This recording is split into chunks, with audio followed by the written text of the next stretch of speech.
मैं डॉक्टर शेफाली अग्रवाल। आज अपने इस वीडियो में आपको टाइप 2 डायबिटीज़ या जिसे हम लाइफ स्टाइल रिलेटेड डिसऑर्डर भी कहते हैं, उससे जुड़ी कुछ जानकारी दूंगी। तो यदि आपने मेरा चैनल अभी तक नहीं सब्सक्राइब किया है तो प्लीज़ उसे सब्सक्राइब करें, लाइक करें और शेयर करें। Now the normal blood glucose level should be in between 70 to 100 milligram पर डाइल्यूशन, यानी कि जो नॉर्मल लेवल है ब्लड ग्लूकोज की वह 70 से 100 के बीच में होनी चाहिए।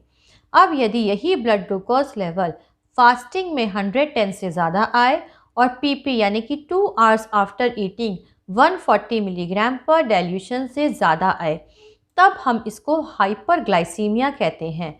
But why this hyperglycaemia occurs? तो we should understand the normal glucose metabolism. This glucose comes into the blood either from the liver or from the food that we are eating. यानी कि यह जो ग्लूकोज है या तो normally liver से आती है या फिर जो खाना हम खाते हैं वह इंटेस्टाइन में अब्जॉर्ब होकर ग्लूकोज ब्लड में आ जाती है। यही ग्लूकोज मसल्स और फैट सेल्स तक जाती है एक हार्मोन के द्वारा जिसका नाम है इंसुलिन हार्मोन, और यह पेनक्रियास से निकलता है। Where this glucose is use to produce energy, वहाँ पर यह एनर्जी प्रोड्यूस करने के काम आती है। अब people with diabetes have high blood glucose level, यानी कि जिन लोगों को डायबिटीज़ है उनका यह ग्लूकोज लेवल हमेशा बढ़ा हुआ आता है, because their body can not move this sugar into the muscle और द फैट सेल, या फिर जो उनका लिवर है वह बहुत ज़्यादा ग्लूकोज प्रोड्यूस कर रहा है। यह भी इस वजह से क्योंकि जो इंसुलिन है जो पेनक्रियास से निकल रही है, या तो यह पर्याप्त मात्रा में इंसुलिन नहीं निकल पा रही है जिसकी वजह से ये जो ग्लूकोज है वो सेल्स तक नहीं जा पा रही है, या फिर यह इंसुलिन सेल्स की रेजिस्टेंट हो गई है, यानी कि यह पहचान नहीं पा रही है और उस ग्लूकोज को सेल्स तक नहीं पहुंचा पा रही है, जिसकी वजह से आपका जो ब्लड ग्लूकोज लेवल है वो हमेशा बढ़ा हुआ आता है। Now what are the risk factors that can lead to type 2 diabetes? तो the 2 factors are genetic and environmental. Genetic means यानी कि आपकी फैमिली हिस्ट्री में पहले भी किसी को डायबिटीज़ हुई है। एनवायरमेंटल मीन्स आपका लाइफस्टाइल ऐसा है, आप ओबीज़ हैं, यानी कि आपका जो बॉडी मास इंडेक्स है वह बढ़ा हुआ है, उसमें भी आपकी सेंट्रल ओबेसिटी ज़्यादा है, यानी कि जो ट्रंक के अराउंड, एब्डो के अराउंड आपका फैट ज़्यादा है, आप खाना ज़्यादा खाते हैं, आपका लाइफस्टाइल बहुत सिडेंट्री है, फिज़िकल एक्टिविटी आपकी बिल्कुल ज़ीरो है, तो ये चांसेस हैं कि आपको टाइप 2 डायबिटीज़ हो सकती है। Now what are the clinical features? इसके क्या सिम्टम्स आते हैं अगर आपका ब्लड ग्लूकोज लेवल बढ़ा हुआ होता है? तो फर्स्ट इज़ आपको प्यास बहुत ज़्यादा लगती है जिसको हम पॉलीडिप्सिया कहते हैं, या फिर आपको बार बार यूरिन के लिए जाना पड़ता है जिसको हम पॉलीयूरिया कहते हैं। आपको यदि कोई चोट लगेगी तो वह घाव धीरे धीरे भरेगा, या फिर आप बहुत ज़्यादा थके थके महसूस करेंगे जिसको हम फटीग कहते हैं। नाउ अब यही ग्लूकोज अगर ब्लड में बहुत ज़्यादा दिनों तक बढ़ी रहती है तो it can also damage your organs and tissues, जिसमें कि आपको रेटिनोपैथी हो सकती है विच कैन कॉज ब्लाइंडनेस, आपको नेफ्रोपैथी हो सकती है which can cause kidney failure, kidney आपकी फेल हो सकती है, या फिर आपको न्यूरोपैथी जिसकी वजह से आपको पैरों में दर्द, नंबनेस, सुनपन या फिर टिंगलिंग, झुंझुनाहट सी हो सकती है, या फिर आपको बार बार सोर्स और अल्सर्स पैरों में हो सकते हैं। इस बड़े ब्लड शुगर की वजह से आपको CAD या स्ट्रोक तक भी हो सकता है।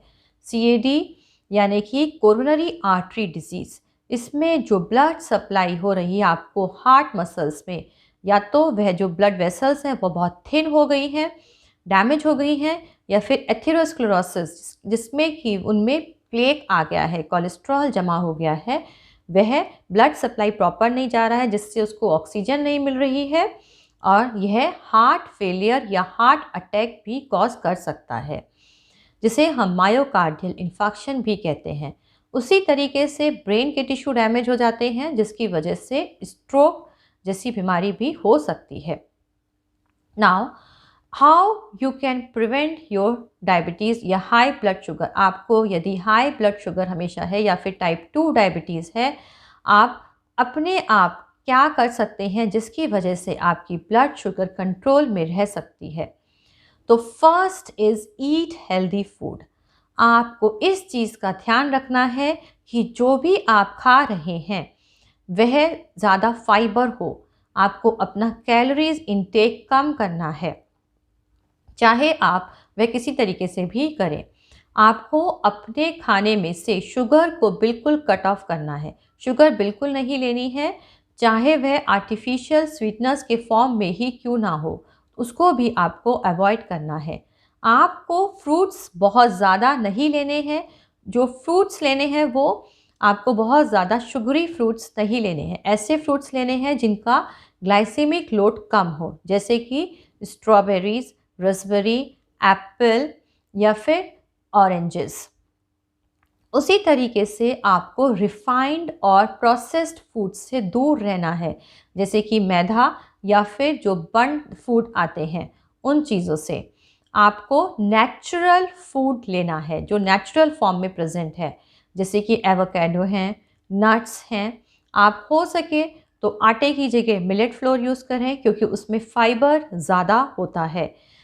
या फिर आप डाइटरी फैट्स लें या प्रोटीन लें, उसका भी ग्लाइसेमिक लोड कम होता है। आप दूध लें, पनीर लें, टोफू लें, पल्सेस लें। आप इन चीज़ों को अगर ध्यान में रखेंगे, आप इस चीज़ को ध्यान में रखिए कि आपको अपना वेट कम करना है, आपको कैलोरी इनटेक कम करना है। आप फाइबर ज़्यादा लीजिए। Second is reduce excessive wait. यदि आपका BMI ज़्यादा है, आपका वेट ज़्यादा है, आप ओबीज हैं, तो आप अपना वेट रिड्यूस करिए। अगर आप 7% भी अपना वेट रिड्यूस कर लेते हैं तो आपको डायबिटीज़ ख़त्म भी हो सकती है। तो आप अपना वेट कम करिए।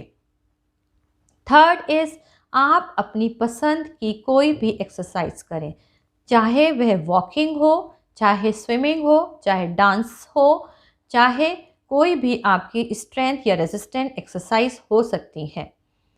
तो यदि आपको मेरी बातें बताई हुई पसंद आई तो प्लीज़ मेरे साथ जुड़े रहने के लिए मेरे चैनल को सब्सक्राइब करें, लाइक करें और शेयर करें।